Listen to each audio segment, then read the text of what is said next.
అధికారంలో ఉన్నప్పుడు వైసీపీలో మొదలైన ఆధిపత్య పోరు ఇప్పుడు బజార్కెక్కుతోందా? 7-10 వయసులో దారుణమైన ఆరోపణలు ఎదుర్కొంటున్న విజయసాయిరెడ్డికి పార్టీలో ఏ ఒక్కరూ ఎందుకని సపోర్టుగా మాట్లాడడం లేదు? పార్టీలో నెంబర్ 2గా వెలుగొందిన రాజ్యసభ ఎంపీ ఇప్పుడు పార్టీలో ఒంటరైపోయారా? జగన్ కూడా ఆయన విషయంలో ఉదాసీనతతో వ్యవహరిస్తున్నారా? అసలు వైసీపీలో సాయిరెడ్డి ఆధిపత్యానికి గండి కొట్టిందెవరు? ఆ క్రమంలో ఆయన యాక్షన్ ప్లాన్ పై జరుగుతున్న ప్రచారం ఏంటి? వైసీపీ 2014లో ప్రతిపక్షంలో ఉన్నప్పుడు, తర్వాత అధికారంలోకి వచ్చినప్పుడు పార్టీలో జగన్ తర్వాత నేనే అన్నట్లు వ్యవహరించారు రాజ్యసభ సభ్యుడు విజయసాయిరెడ్డి. పవర్లో ఉన్నప్పుడు వైసీపీలో వివిధ సందర్భాల్లో విజయసాయికి ప్రాధాన్యత తగ్గుతున్నట్లు కనిపించినా తిరిగి ఆయన పుంజుకున్నారు. అయితే ఎన్నికల్లో ఘోర పరాజయంతో వైసీపీ పరిస్థితే అధ్వానంగా మారితే విజయసాయిది మరింత దారుణంగా తయారైనట్లు కనిపిస్తోంది. శాంతి ఎపిసోడ్తో మీడియాలో ఆయన పేరు ఫోకస్ అవుతున్నంతగా ఇంతకు ముందు కూడా ఎవ్వరిది అవ్వలేదు. అసలు ఆ పార్టీ ఉనికినే ప్రశ్నార్థకం చేసేలా పార్టీలో అంతర్గత విభేదాలు రచ్చకెక్కుతున్నాయి. ప్రస్తుతం వస్తున్న ఆరోపణలతో పార్టీలో తనకు వ్యతిరేకంగా కుట్ర జరుగుతోందంటూ విజయసాయిరెడ్డి అంతటివాడే రోడ్డెక్కారు. స్ట్రైట్గా ఎవరి పేరు ఆయన బయట పెట్టకపోయినా ఆయన టార్గెట్ చేసింది వైసీపీ హయాంలో సకల శాఖల మంత్రిగా, ప్రభుత్వ ముఖ్య కార్యదర్శిగా చక్రం తిప్పిన సజ్జల రామకృష్ణారెడ్డే అంటున్నారు. నిరాధారమైనటువంటి ఆరోపణలు చేసేటటువంటి కార్యక్రమం చేపడతా ఉన్నారు.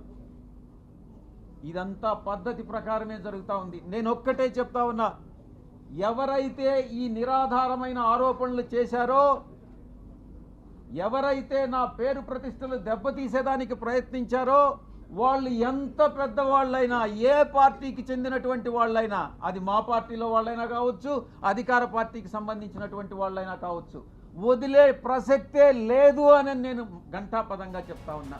వైసీపీలో అత్యంత కీలకంగా నెంబర్ 2గా వ్యవహరించిన విజయసాయిరెడ్డి ఇప్పుడు పార్టీలోనూ విపక్షాల నుంచి కూడా తీవ్ర వ్యతిరేకతను ఎదుర్కొంటున్నారు.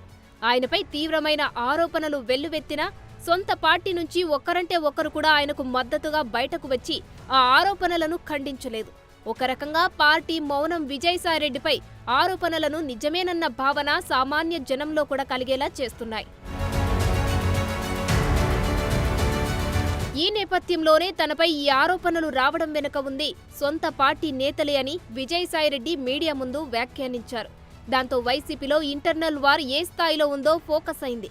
ఇక్కడ మరో విషయం ఏంటంటే, తనపై వచ్చిన ఆరోపణలపై విశాఖ వేదికగా విజయసాయిరెడ్డి మీడియా సమావేశం ఏర్పాటు చేసినా ఆయన పక్కన పార్టీ నేతలు ఎవరూ కనిపించలేదు. ఆయన పార్టీలో కీలక నేత అయినా విశాఖకు చెందిన వైసీపీ నేతలెవరూ ఆయనకు స్వాగతము పలకలేదు. మీడియా సమావేశంలో ఆయన పక్కన కనిపించడానికి కూడా ఇష్టపడలేదు. దాంతో జగన్ కూడా విజయసాయిరెడ్డి విషయంలో ఏమాత్రం సానుకూలంగా లేరన్న టాక్ వినిపిస్తోంది. అందుకు కారణం, నెల్లూరు లోక్సభ అభ్యర్థిగా ఇటీవలి సార్వత్రిక ఎన్నికలలో వైసీపీ అభ్యర్థిగా బరిలోకి దిగిన విజయసాయి అక్కడ విజయం కోసం ఏమాత్రం ప్రయత్నించలేదని, నామినేషన్ దాఖలు చేసిన క్షణం నుంచే తన ఓటమిని అంగీకరించేసినట్లు వ్యవహరించారని పార్టీ శ్రేణుల నుంచే ఆరోపణలు వెల్లువెత్తాయి. అదే విషయాన్ని నెల్లూరు వైసీపీ నేతలు జగన్ దృష్టికి కూడా తీసుకువెళ్లారంట.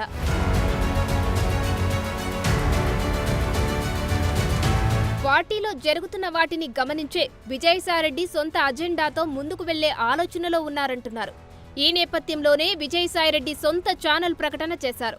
విశాఖలో ఆ విషయం స్పష్టం చేశారు. గతంలో కూడా ఆయన సొంత ఛానల్ మాట ఎత్తారు, కానీ ఆ తర్వాత ఆ విషయంపై ఎప్పుడూ మాట్లాడలేదు. అయితే తాను ప్రారంభించబోయే సొంత ఛానల్ తాను ఏ పార్టీలో ఉన్నానన్న దాంతో సంబంధం లేకుండా న్యూట్రల్గా వ్యవహరిస్తుందని చెప్పుకొచ్చారు. న్యూట్రల్గా అని ఆయన నొక్కి చెప్పడంతో వైసీపీ సొంత మీడియాను టార్గెట్ చేయడమే అంటున్నారు. ఈ మతాలకి, రాజకీయ పక్షాలకి అతీతంగా ఉంటుంది. న్యూట్రాలిటీ అంటే న్యూట్రాలిటీనే. విజయసాయిరెడ్డి ఏ రాజకీయ పక్షంలోనైనా ఉండొచ్చు, కానీ ఛానల్ వచ్చేటప్పటికి న్యూట్రల్ ఛానల్ మాత్రమే మెయింటైన్ చేస్తాం, న్యూట్రాలిటీ మెయింటైన్ చేస్తామని నేను సవినయంగా తెలియజేసుకుంటా ఉన్నాను. ఆ క్రమంలో విజయసాయిరెడ్డికి వైసీపీలో కొనసాగే పరిస్థితి ఉండకపోవచ్చని కూడా అంటున్నారు. రాజ్యసభ సభ్యుడిగా ఢిల్లీలో బీజేపీ అగ్రనేతలతో తనకున్న పరిచయాలను ఆధారం చేసుకుని కమలం గూటికి చేరడానికి ప్రయత్నాలు ప్రారంభించారన్న చర్చ మొదలైంది. వైసీపీ రాజ్యసభ సభ్యుడిగా ఉన్న వైవి సుబ్బారెడ్డి వంటి వారు ఆయన వెంట నడిచే పరిస్థితి లేదు. దాంతో పార్టీకున్న 11 మంది ఎంపీలో మెజారిటీ సభ్యులను కలుపుకొని రాజ్యసభ పక్షాన్ని బీజేపీలో విలీనం చేసే దిశగా పావులు కదుపుతున్నారంటున్నారు.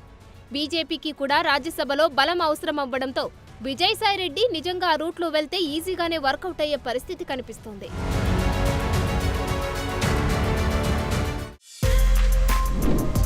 For more videos like this, subscribe Big TV channel.